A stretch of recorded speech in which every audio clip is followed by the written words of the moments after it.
Daar was 'n baie interessante artikel op Kersdag verlede jaar gewees. En dit het verskyn op news.com.au. Dit lei Lost Generation, a hidden crisis creeping into Australia. En dit verwys na hierdie verskynsel reg oor die wêreld, dat mense eenvoudig net hulle self toesluit daar waar hulle bly. Hulle het minimale kontak met die buitewêreld, partykeer vir maande of selfs jare. Nou, die Japaneese het 'n besonderse probleem hiermee, en hulle het 'n naam daarvoor gegee, hulle noem dit hikikomori. Nou, hikikomori verwys daarna dat mense hulle self onttrek aan die samelewing. En dis interessant, maar dis wêreldwyd besig om toe te neem, maar veral in Australië ook. So die kenners waarsku daar's reeds duisende Australiërs wat so in isolasie leef. En een van die groot redes hiervoor is angs. Mense kruip as ware weg vir die lewe, hulle kruip weg vir ander mense, hulle vermy moeilike situasies. Weet, angs vestig nie noodwendig ander mense se aandag op jou nie. Angs is iets wat baie keer maak dat jy net stilweg die deur agter jou sluit en jou binnehou, jou onttrek aan ander mense. Die hoop wat ons het deur die opstanding van Jesus Christus is, daar's geen deur wat so toegesluit is, daar's geen lewe wat so teruggetrek is, daar's geen hart wat so vreesbevange is dat Jesus nie kan instap en sê, soos wat ons lees in Johannes 20, vrede vir jou. So, ek wil graag met jou 'n bietjie deel daaroor, wat beteken dit wanneer Jesus dan nou instap in 'n mens se lewe en vir jou kom sê, vrede vir jou. Ek dink Johannes 20 daarvan na vers 19 tot 31 is een van daardie moet lees gedeeltes wat elke mens moet lees. Jy weet, dis daar vir mense wat eensaam is, wat angstig is, wat vreesbevange is. Dis die tweede geleentheid wat ons lees waar Jesus verskyn na sy opstanding. Ons het verlede week gekyk na Johannes 20, die eerste gedeelte daar, en hierso toe hy aan Maria Magdalena verskyn, hier kom hy en hy kom verskyn aan sy disippels. So ons lees daar Johannes 20 en ons gaan daarvan na vers 19 tot 31 lees. Kom ons lees daar vers 19. En toe dit aand was, op daardie eerste dag van die week, en die deure waar die disippels vergader het uit vrees vir die Jode gesluit was, het Jesus gekom en in hulle midde gestaan en aan hulle gesê, vrede vir julle. So kom ons kry gou hierdie prentjie. Dit gons al reg deur Jerusalem. Jesus het opgestaan. Mense sê hulle het Jesus gesien. Jesus leef, wonder of dit waar is. Mense praat daaroor. Die graf is leeg. Maria Magdalena het konsternasie veroorsaak toe sy vertel het, maar Jesus het aan my verskyn. Leef hy regtig? En in die disippels se hart is daar hierdie vrees. Jy weet, hulle het gesien hoe hulle Jesus, die een wat vir hulle so kosbaar was, aan 'n kruis gehang het, hoe hy wreed gemartel is, 'n marteldood gesterf het, en hy's dood. En nou hierdie moontlikheid, Jesus leef, kan dit waar wees? Maar dit is asof dit nog nie regtig deurgedring het tot hulle nie. En dan met eens is Jesus daar in hulle midde.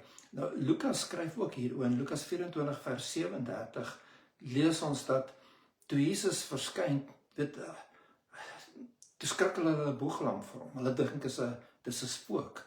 Nou Johannes, daar lees ons van die disippels wat bang was vir die Jode, maar Lukas kom en sê, toe Jesus verskyn, toe dink hulle is 'n spook, nou is hulle bang vir die spook.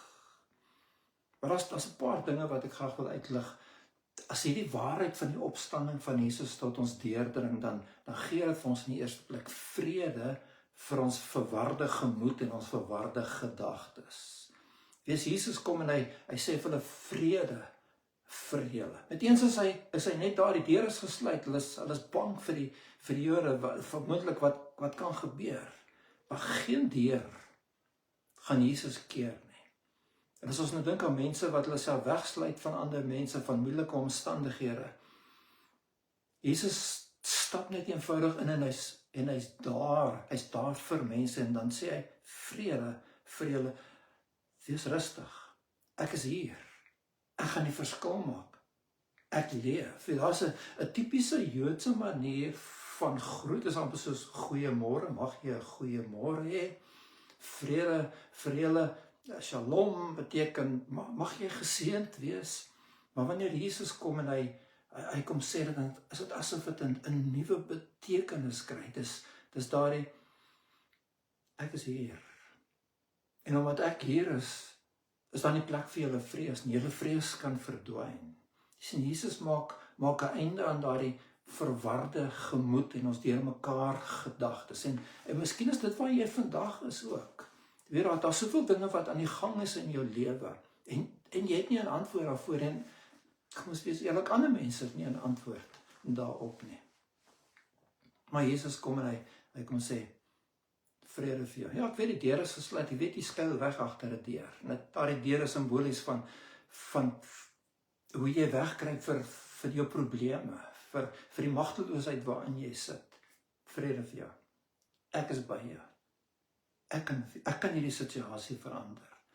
Paulus sê in Filippense 4:7 vir ons baie mooi, die vrede van God, wat alle verstand te bowe gaan. Die vrede van God, wat alle verstand te bowe gaan, sal julle harte en julle gedagtes bewaar in Christus Jesus. Die woord wat hy daar gebruik is, hy sê, sal julle gedagtes en julle harte bewaar. In die Grieks het die betekenis van om soos 'n soldaat wag te staan, om soos 'n veiligheidswag op te pas. Jesus sê, die vrede van God, wanneer dit by jou is, dan beskerm dit jou, dan hou dit die waak oor jou gedagtes. Dit hou die waak oor dit wat in jou hart aangaan. Jy sien, dis wat die Here Jesus wil doen. Hy wil in ons moeilike omstandighede instap, agter die geslote deure kom, homself kom openbaar en vir ons kom sê, ek is die opgestane Here. En dis wat die Here vir jou wil sê. En dalk is jy desperaat vandag, môre, wat dit ook al mag wees daar waar jy nou is. Wat die Here vir jou wil sê, ek is hier. Ek is by jou. Ek leef. Ek het opgestaan. Jesus stel soveel belang in wat in jou lewe aan die gang is. Hy stel belang in jou seer kry, in jou vrees, in jou wanhoop. En hy wil homself kom openbaar as die Here wat opgestaan het uit die dood. Die tweede ding is, jy weet, as ons regtig verstaan dat Jesus opgestaan het uit die dood, en gee het ons daardie vrede in ons versteurde verhouding met God. Nou, baie van ons vrese wat ons het, van die onvrede wat ons het, is omdat ons verhouding met die Here nie reg is nie. En ons kry hierso dat Jesus nou die eerste keer vir hulle gesê, vrede vir julle, die groet, maar kom ons by vers 20, daar in Johannes 20, en dan lees ons, en nadat hy dit gesê het, wys hy vir hulle sy hande en sy sy, dis waar die spykers deur gegaan het, dis waar die swaard sy sy gekloof het, dis die bewyse dat hy dood was, dis hy wat gekruisig is, en die disippels was bly, toe hulle die Here sien, toe sê Jesus weer vir hulle, vrede vir julle, vrede vir julle, soos die Vader my gestuur het, stuur ek julle ook. Daar's 'n mooi ding agter hierdie. Weet, Jesus kom en hy wys sy deurboorde hande, sy wat oopgekloof is. En dan herinner dit ons, hoekom het hy gesterf? Het was nie maar net omdat die Jode hom wou doodmaak, omdat die Romeine hom uit die weg uit wou ruim nie. Jesaja het dit honderde jare tevore geprofeteer, Jesaja 53, daar vers 5 en 6. Jy weet, hy is ter wille van ons ongeregtighede verbrys. Die straf wat vir ons die vrede aanbring, was op hom. Jesus het daardie kruisdood gesterf, sodat ons in die regte verhouding met God kan kom. Sodat ons gered kan word, sodat ons verhouding, daardie versteurde verhouding met die Here kan regkom. Die vrede wat die Here vir ons gee, gaan nie net oor ons innerlike gemoedsrus nie. Hoe belangrik dit ook al is vir ons, die vrede van die Here gaan oor meer, dit wil ons versteurde verhouding met God ook kom herstel. Paulus kom verduidelik in 2 Korintiërs 5, vers 19 en 20, en hy sê naamlik dat God in Christus die wêreld met homself versoen het, deur hulle misdade nie toe te reken nie. Daardie versoen beteken, kom vrede maak het. Christus het hierdie skeiding tussen God en mense, die weg kom ruim, deur sy kruisdood het ons vrede met die Here. Ons wat in vyhandigheid teenoor God geleef het, is alles anders. Jesus het kom verander, en nou kan ons in hierdie persoonlike verhouding met God staan, sonder hierdie skuldgevoel van ons sonde, want ons sonde is vergewe, ons is nuut gemaak. Jesus het dit vir ons moontlik gemaak om voor die Vader te staan, en ons het die geregtigheid van Jesus. God sien nie ons ou sonde, ons ou lewe nie, God sien die geregtigheid van Jesus. En wanneer dit vir jou 'n werklikheid geword het, het jy 'n boodskap, het jy iets om vir ander mense te vertel. Dit is wat die Here vir ons, of sy disippels dan nou sê, daar in vers 31, hy sê, soos die Vader my gestuur het, stuur ek julle ook. Ons lees soveel keer waar Jesus kom en sê, die Vader het my gestuur, ek is hier met 'n doel. Met waarheid te sê, daar's net 4 hoofstukke byvoorbeeld in Johannes, waar ons nie lees waar Jesus praat van hoe hy gestuur is nie. Dis te sentraal, sy Vader het hom gestuur. Nou, weer daar's in die grondtaal 'n woord vir stuur, wat praat van, hy word gestuur met gesag, hy het opgetree, hy het gekom met die gesag van sy Vader. Hy het die volle gesag wat die Vader hom gegee het. En dan kom hy en hy sê vir die disippels, en daardeur ook vir ons wat sy kinders is, en hy kom sê, soos die Vader my gestuur het, so stuur ek julle. Nou gebruik hy 'n woordjie stuur daarso, wat hy effens 'n ander nuance het, wat die betekenis het van, jy het gesag onder my, jy staan onder gesag, en jy oefen my gesag uit. Ek stuur julle. En Jesus het vir ons hierdie opdrag gegee om die wêreld in te gaan, om hierdie boodskap met mense te deel, dat ons vrede met die Here kan hê, dat ons in hierdie nuwe verhouding met God kan kom. Ons is sy gestuurders, onder sy gesag. Nou, dit beteken, ons het 'n rol om te speel, maar eintlik is dit die Here wat die werk doen. Ons praat met mense oor Jesus Christus, maar dis die Heilige Gees wat die oortuiging doen. Ons bring die woord, maar dis die Heilige Gees wat die woord lewend maak. En daar so, vers 22, en nadat hy het gesê, blaas hy op hulle en sê, ontvang die Heilige Gees. Jy sien, om effektief 'n getuie vir die Here te wees, het ons die Gees van die Here in ons lewe nodig. Hy blaas op hulle, hy sê, ontvang die Gees van die Here. Dit is 'n simboliese gebaar, want op Pinksterdag, 50 dae daarna, kom die Heilige Gees en beleef die disippels die volheid daarvan, van God se Gees, wat in hulle is en kragtig in en deur hulle werk. In vers 23 het al baie misverstand by mense veroorsaak. As julle die mense hulle sondes vergewe, dan word hulle vergewe. En as julle mense hulle sondes hou, dan word dit gehou. En ek dink nie die betekenis is daar dat die disippels nou hierdie besonderse gesag gehad het om vergifnis te gee en vergifnis terug te hou, sommer net so op 'n lukraak manier nie. Jy sien, mense bepaal eintlik of hulle die vergifnis van die Here aanvaar.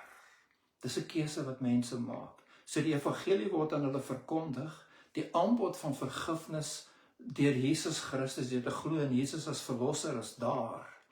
As mense dit aanvaar, kan die disippels met die grootste gesag kom en vir mense sê, jou sondes is vergewe. Maar as mense hulle rug draai op Jesus, as hulle Jesus verwerp, as hulle hom nie as verlosser wil aanvaar nie, kon die disippels ook vir mense sê, jou sondes is jou nie vergewe nie, daar's nie 'n ander manier om gered te word nie.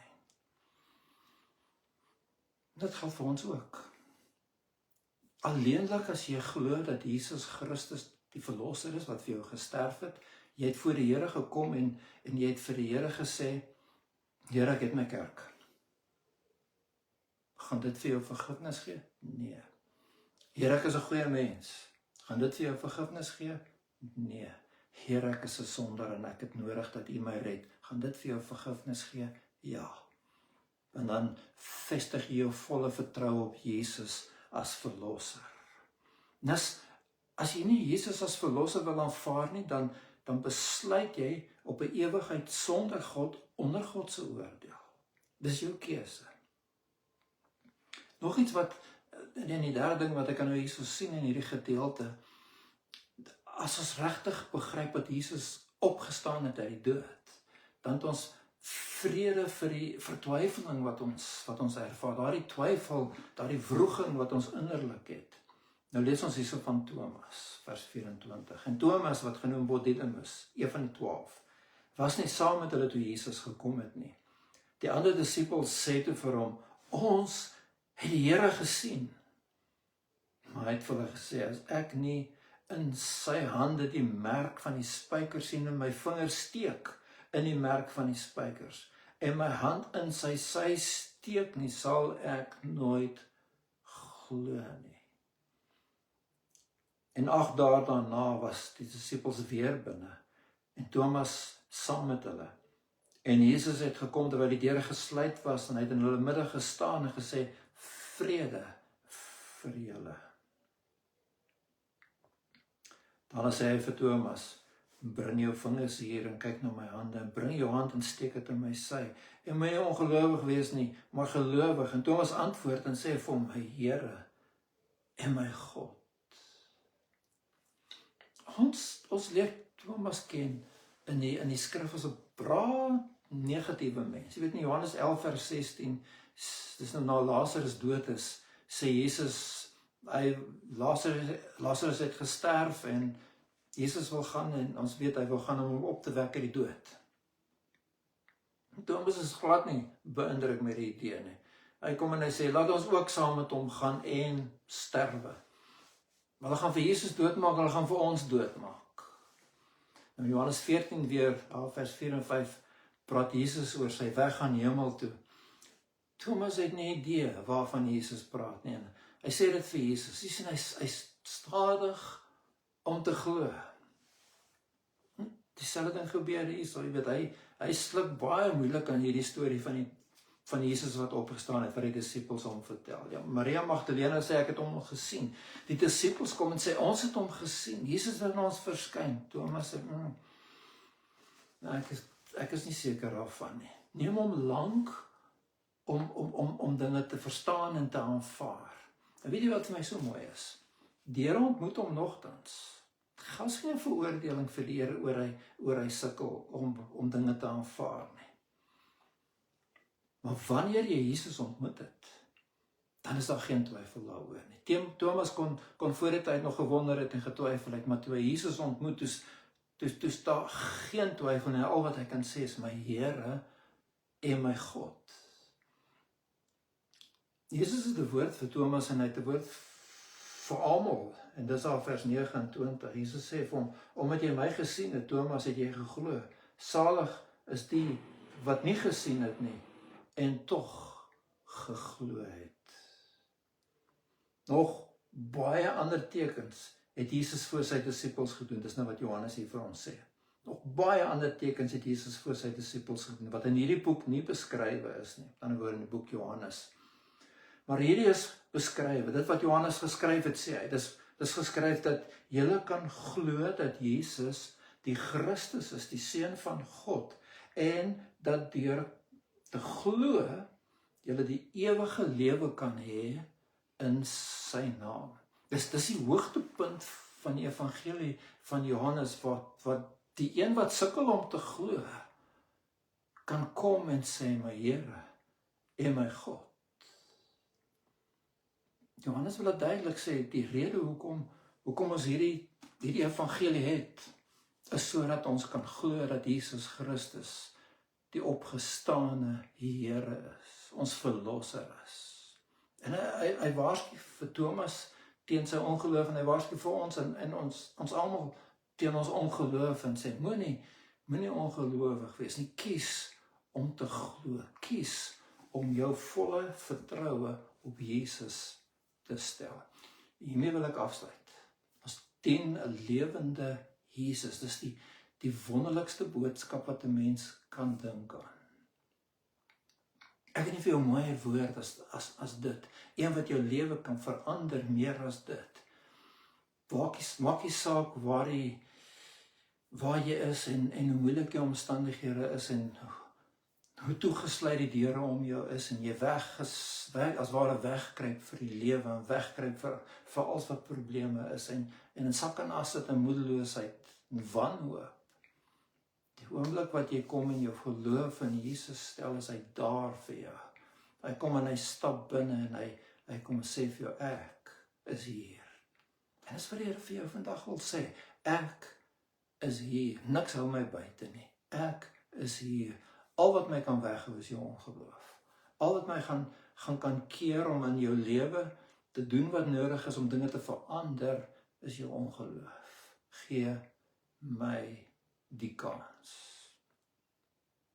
Wie sal my bid? En ons kom vra die Here om vir ons te help om te glo en werklik van God te vertrou dat Jesus sal kom en sy wil kom werk in ons lewe. Sy plan vir ons sal kom uitwerk. Dat ons sal inpas daarby. Dat ons sal kan verklaar met ons hele lewe, my Here en my God. Ek wil U dien, ek wil U lief hê. Ek wil vir U werk. Ek wil die mens wees wat U wil hê ek moet wees. En so kom ons Here Jesus en ons kom sê dankie dat ons kan glo. Dankie dat die Heilige Gees uit die woord in ons harte kom lewend maak in die waarheid van die woord, wat ons lees, wat ons hoor, wat in ons gebring is, het kom leef en ons kan kom verklaar. Jesus is my Here en U is my God. My Here en my God. Ek wil U dien, Here, met alles wat ek is, alles wat ek het, nou en tot in alle ewigheid. Amen. Mag jy wonderlike guns seën uit die hand van die Here ontvang. Mag die Here regtig waar in jou lewe kom werk op so 'n manier dat elke dag vir jou net 'n getuienis kan wees van my lewende Jesus is met my, waar jy net kan kom en kom verklaar, my Here en my God, ek wil vir U dien, ek wil vir U lief hê. Dankie vir wie U vir my is. So bly ek ons saam met my luister.